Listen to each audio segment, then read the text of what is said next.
Alright, so that's the, I'm gonna leave the key on. The key on engine off.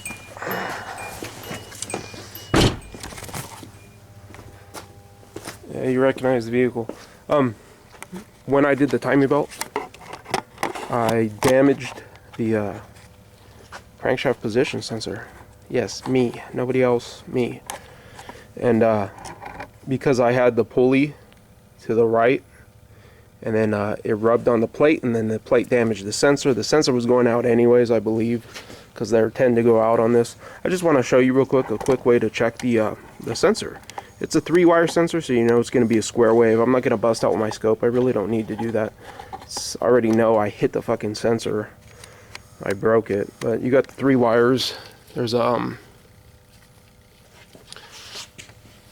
black, the blue, and the red. In this case, you can look at a wiring diagram. This goes to the crankshaft position sensor down below. I know that because I seen it go down there, but in your case, if you got the 3-wire, you can find it. In my case, the red or pink, whatever, it's power supply from a fuse. The black is a ground to the block or somewhere. And then the blue, on the wiring diagram it says yellow, but this is blue, it's the signal wire. I don't need to bust out with the scope. All I'm going to do is check powers and grounds, basically. And just want to show you a quick way to check the powers and grounds. Let me see. So, first off, I will get my test light. Alright, I got a test light. I'm going to check the power first, and I'm going to hook it up. I'm going to hook this end up. I'm going to hook this up to something, like over here, like I got a bolt. I put it on the bolt. Okay, I got it on a bolt over there. And then I get this end, and then I put it to the positive battery. And it does light. It lights when I put it to the to that. So I got the clip hooked up to that. Hold on. Now, since this one's going in the trash anyways, we could poke the wire. I'm just gonna put something below.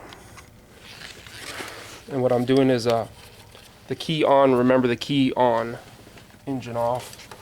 And then so I'm gonna poke the red wire.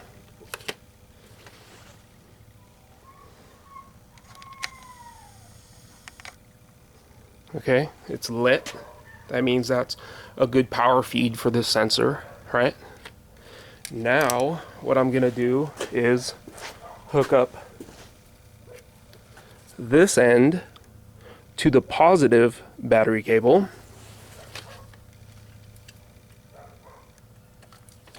And then I want to check that also on a ground. See how it lights when I touch a ground? It's lit. I don't know if you can see if it's lit, but it's lit. So when I touch a ground, it's gonna light. Okay, so the black in this case is the ground. I'm just checking the powers and grounds.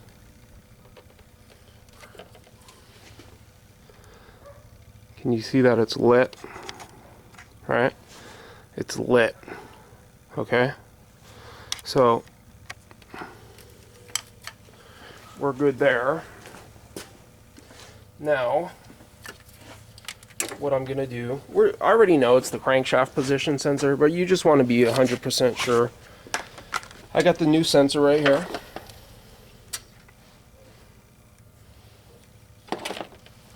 You make mistakes, it happens. It's alright, because I'm doing this job for free. It's for a family member of mine. But, I mean, this is the type of things you got to worry about, though. You want to work as being a mechanic, whatever, you could make small, we're talking about millimeters off. Millimeters off. And it bent the plate just a millimeter, and it bent it enough to where it hit just the corner of this sensor. It hit just the corner, and that was enough to mess up the sensor. This is the new sensor. I disconnected the old sensors up here. I'm going to reconnect this sensor right here, right? I'm going to connect the new one to it.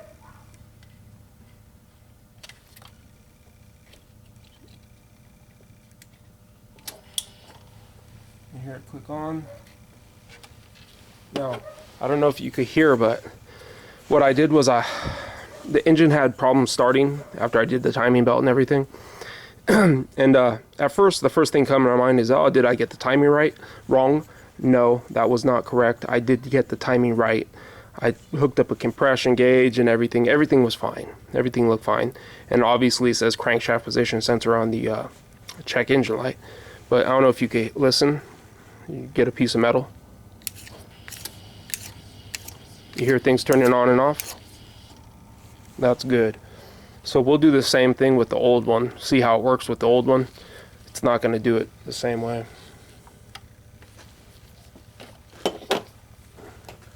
Anyway, so you just check the powers and grounds. If I wanted to, I could hook the old one up. And I could hook up my read voltage on this one, on my scope. And I should see a square wave when I crank over the engine. In this case, you're not going to see a square wave because the sensor is damaged. So, alright guys, thanks for watching. Just check powers and grounds, and if your powers and grounds are good, that means you don't have a blown fuse. It means you have a good ground where your ground's going to the block. And then really the only other thing it could be is the sensor. Simple as that. The sensor wire going towards the computer. But I just checked that because I hooked up the new sensor, and then when I did that, I activated it. And then you know all the wiring that going to the computer is good. So the computer is good, the wiring positive is good, the ground is good, everything's good. Change the sensor, takes care of your problem, starting issues and everything else taken care of. Thank you for watching, comment, rate, subscribe.